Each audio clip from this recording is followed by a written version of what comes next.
the clamps off of our redwood, and it looks really, really good. We ended up wiping all the glue and stuff off of it last night. It was not setting up out here outside. It's just below the working temperature. So we ended up carrying it inside last night, letting it set up in there, cured very nicely. And like I said, we ended up wiping all the glue off last night, so we don't have to mess with that. And it looks good, glued up really well. There's a few little gaps and stuff, but that actually gets cut off. So that's not going to cause an issue for us. So we've got everything marked up here. We're getting ready to clamp on our rip guide, our cutting guide, and we'll cut the ends off on both sides. And then once we've got the ends cut off, then we'll go ahead and be able to rip the back off, which is good because the back has, you know, some rot and stuff in it. We'll go ahead and rip the back off, and that'll go against the wall. And then we'll fire up our router, test a couple of profiles, a couple of different bits, until we decide which one we like first, or like best. I think we're gonna go with a round over, just keep it simple. And probably just a small one, you know, just a little 1/4 or 3/8. I mean, just to soften the edge a little bit, so if somebody bumps into it, they don't stab themselves on it. So probably just a 3/8 or a 1/4, and we'll practice those on a couple of different pieces, a couple of scraps, and see what it looks like. And then once we decide which one we like best, we'll go ahead and round over the edges. We'll do the top and the bottom probably, just to soften the whole thing a little bit. And then we'll get it all sanded down. We're gonna get some epoxy to fill the nail holes. We're gonna leave the, you know, the staining and everything. We like that, but we will fill the nail holes. Nobody's gonna be, you know, drawing or writing on this desk a lot. It's mainly just for looks and for storage. But we do want to go ahead and fill those holes in just in case. It'll just be more functional and more attractive to have that, you know, have those filled and flush with the rest of it. And then all this stuff will get sanded out. Then we're going to try to decide whether or not we stain it or not. We're thinking we're going to go with like a dark oak stain, like what we put on the flooring.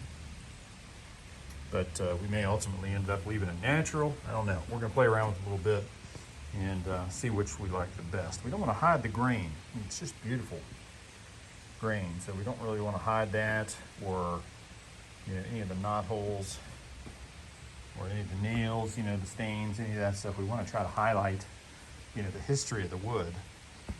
So we may end up leaving it natural and just putting a you know, satin poly on it. So let me get some cutting done here, and then we'll catch you guys up. All right, we're ready to make our first cut. You excited? Woo-hoo! Me too. All right, I'll cut, you catch. All right. No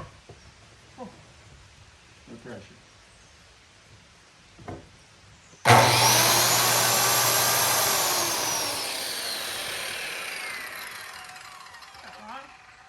Got to make it a little deeper. Ah, yeah. Cutting it halfway through wouldn't do us any good, would it? Yeah. Oh, well, that's cool. Yeah, that'll do it. That'll do.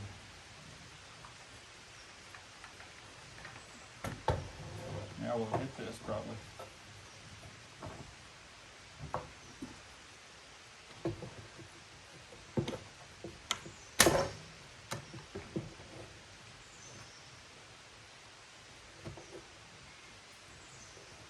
The only issue with this clamp system, Yeah. it hits the motor on your saw Oh, yeah. if it's down too low for a deeper, you know, thicker wood. I think that'll work. All right, we ready? I think. Let's stand on the cord.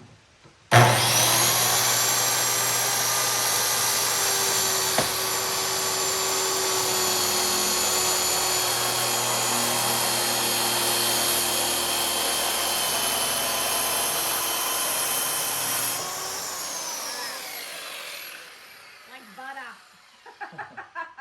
Soft like butter. Man, that's pretty. Woo! That is pretty. It's gonna be beautiful in the end there. Mm-hmm. Really is. Nice. Now Okay. just gotta repeat it on the other side. Yes. So I took my tape measure and went end to end. 75.5 is our final measurement. And put a little mark here, and then I got my framing square and squared off the front edge, just like I did on the other end. So we're using this as our true edge, and squared off of that, drew me a line across here. And then when I measured end to end on this end, we were only like a 30-second different from one end to the other. So that's pretty good. We're pretty stinking square. So now what I've done is I've taken the little rule. I don't have my carpenter's rule, so I just took my little Swanson adjustable square and slid the rule out. And I'll make a little mark at 5 inches from the line. And the reason you do that is because the foot plate on the circular saw. The foot plate on the circular saw is 5 inches. And so by marking back 5 inches with my little rule here, we'll set our cutting guide at 5 inches from the line that we want to cut on. So that puts you right on. Now everybody's saw is a little bit different. Mine is right on 5 inches. So you want to experiment a little bit on some scrap before you just go to cutting. But mine is right on 5 inches. So I've got 5 inches back. I'll sit my cutting guide right on that. We'll do the same thing on this end. 5 inches. And put a little mark at the end of our rule. Put a little square back together for it pieces disappear. Love these little things, these little Swanson squares. All right, so now we can take our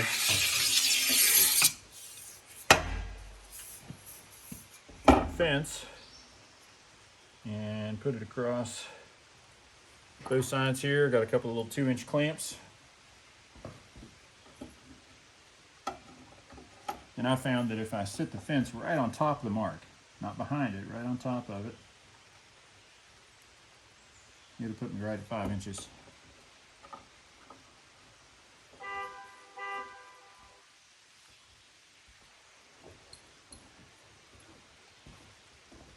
Neighbor's tooting the horn.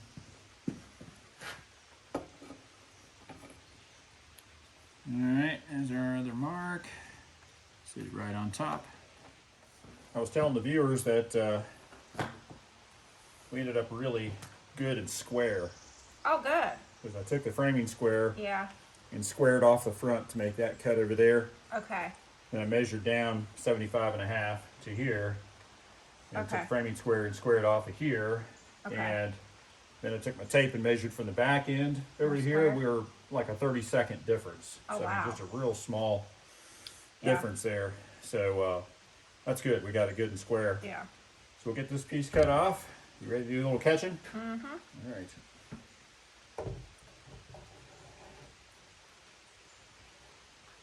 feel like I'm missing something. What happened to my safety glasses? Where are they? Nice little intermission there. So I had to go find my safety glasses. Turns out I was a big dum-dum and didn't have them on last time. Which is weird because I always have my safety glasses on. All right. It happens. Yep. Ready? Yep.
couple of nails.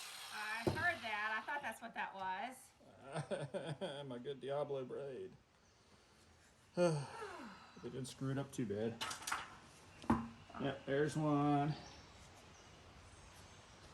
I even drove those in here, but looks like it moved and then the nail went in beside it. All right. I'll buy you a new blade. Other than that, it looked good. Mm-hmm. Redwood dust everywhere. Whoa. On my nose. All right, so we got a nice clean edge here. Very nice. Oh! Ouch. Splinter? Yes. Oh boy, let me go get the tweezers. There's a stupid nail. Going deep?